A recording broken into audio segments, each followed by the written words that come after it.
దీక్ష దివాస్ గురించి ముందుగా ఏం చెప్పదలుచుకున్నారు? దీక్షా దివస్ గురించి ముందు మన కేసీఆర్ సార్ మరి ప్రాణ త్యాగాలకి తెగించి మరి ఈరోజు మనకి రాష్ట్రాన్ని తీసుకొచ్చిన రోజు సందర్భంగా ఈరోజు మరి తెలంగాణ ఉద్యమకారులు ఎంతోమంది ప్రాణాలు త్యాగం చేస్తూ ఎంతోమంది ఉద్యమకారులు ఉద్యమాల్లో పాల్గొన్న రోజులను గుర్తు చేసుకుంటూ ఈరోజు ఈ సందర్భంలో జరుపుకోవడం జరుగుతూ ఉంది.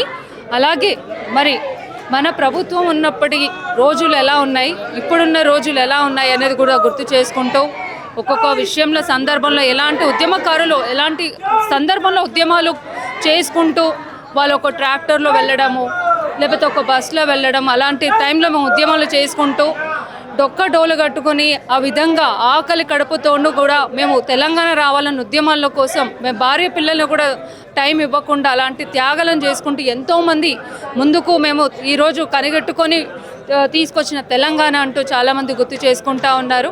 ఇంకో సందర్భం కూడా చెప్పాలి. 2 రోజుల క్రితం మరి దీక్షా దివస్ గురించి మీటింగ్ జరుగుతూ ఉంది. ఆ మీటింగ్లో ఒకరోజు నేను నా తోటి మహిళ నా పక్కనే కూర్చుని ఉన్నారు. అడిగాను, ఏంటమ్మా మీరు ఇక్కడ అంటే మా బావగారు కూడా ఉద్యమకారుడే, తెలంగాణ వస్తుందా లేదా తెలంగాణ వచ్చుడో సచ్చుడో అని ట్రైన్కి గుద్దుకొని మరీ చనిపోయాడు మేడం. మా బావ కూడా ఒకరు ఇందులో ఉన్న మనిషి వ్యక్తియే అందులో ఉన్న కుటుంబం మా కుటుంబం, మేము కూడా ఉద్యమాల కుటుంబం అనేసి వాళ్ళ ఒక కుటుంబాలలో జరిగిన ఒక రోజులను గుర్తు చేసుకున్న రోజు ఈరోజు. ఇంకొకటి చెప్పండి, ఏదైతే కాంగ్రెస్కి సంబంధించిన కొంత బడా నాయకులు అనుకోవచ్చు, ఏదైతే కేసీఆర్ దీక్షని దొంగ దీక్ష అని చెప్పేసి మాట్లాడుతున్నారు, దానిపైన మీ స్పందన ఏంటి? సిస్టర్, మీకు ఒక విషయం చెప్తాను. దొంగ దీక్ష చేయాల్సిన అవసరం మనకు లేదు. తెలంగాణ రాష్ట్రం తీసుకురావాలన్న ఆలోచనతోటి కేసీఆర్ సార్ ముందు పడ్డారు.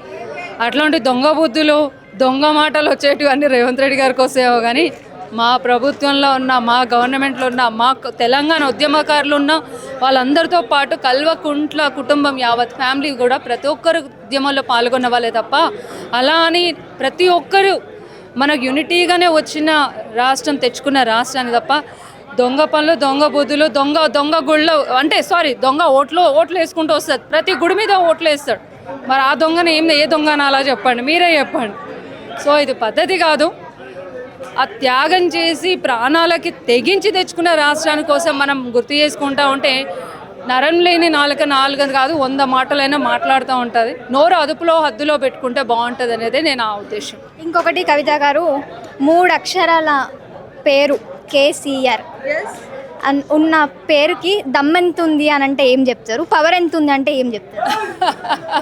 కల్వకుంట్ల చంద్రశేఖరరావు సార్కి యావత్ తెలంగాణ ఉన్నంత దమ్ము, యావత్ తెలంగాణ కుటుంబ సభ్యులు ఉన్నంత ధైర్యం ఉందని నేను చెప్తాను.